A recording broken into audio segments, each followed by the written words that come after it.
Hi, I'm Donald Trump, and as president-elect, I have... Settle down now, settle down. As I was saying, I have elected the next secretary for the Department of Labor. And the next secretary for the Department of Labor is... Drumroll, please. I said drumroll. Andrew Pastor.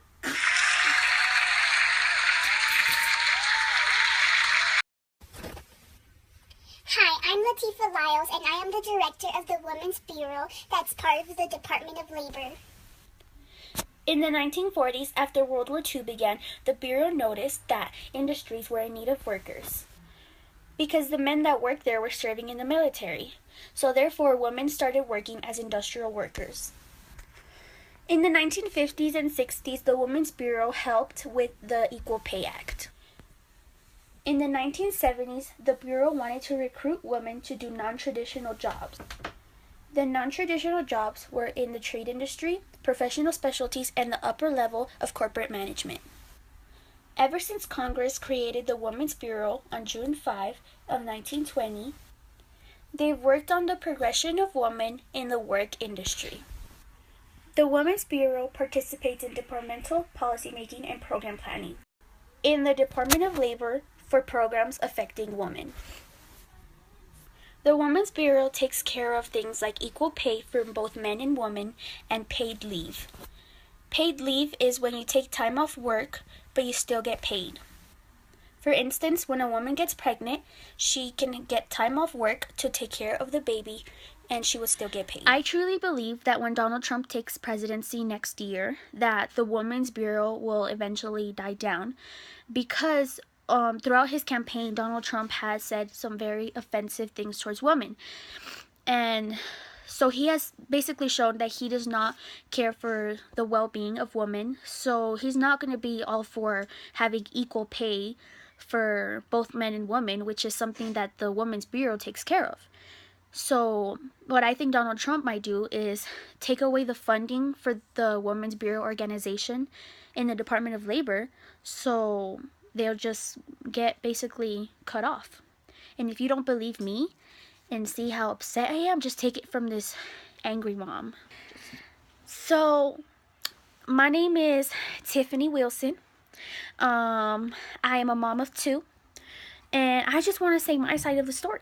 So on November 8th, when it was the election, I was at work, so I did not have time to actually look at the election and see who's winning or not. So then I was driving my son Billy to soccer practice and my daughter Georgina to ballet practice, and I'm hearing on the radio that Donald Trump wins the election, and I just burst in tears. And I can't. I'm just really angry because I do not want my daughter living in a world where she's scared just to be a woman, you know? People think it's okay to discriminate against women now because Donald Trump does it. So I don't want my daughter to live in a world where she's just afraid. And I don't want my son to think it's okay to do it to other women. So my responsibility as a mother... Hold on, let me take a sip of my pumpkin spice latte. This is such a hard topic. Okay, my responsibility as a mother is to teach them that they don't have to be afraid and that they shouldn't do that to any woman under any circumstances. I was really hoping to see the first female president, but I guess I have to wait another 4 years, and I hope people come to their senses. So that's my side of the story. Yeah, I'm just a very upset mother. Overall, the Department of Labor promotes the welfare of job seekers, wage earners, and retirees of the United States. So anything that has to do with jobs and workers, the Department of Labor has a certain organization that takes care of that certain element.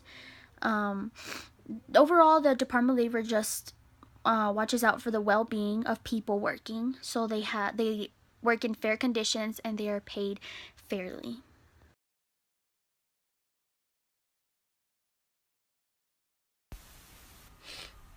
Andrew Pastor. In the 1970s, the Bureau wanted to recruit women to do... In the 1940s, after World War II began...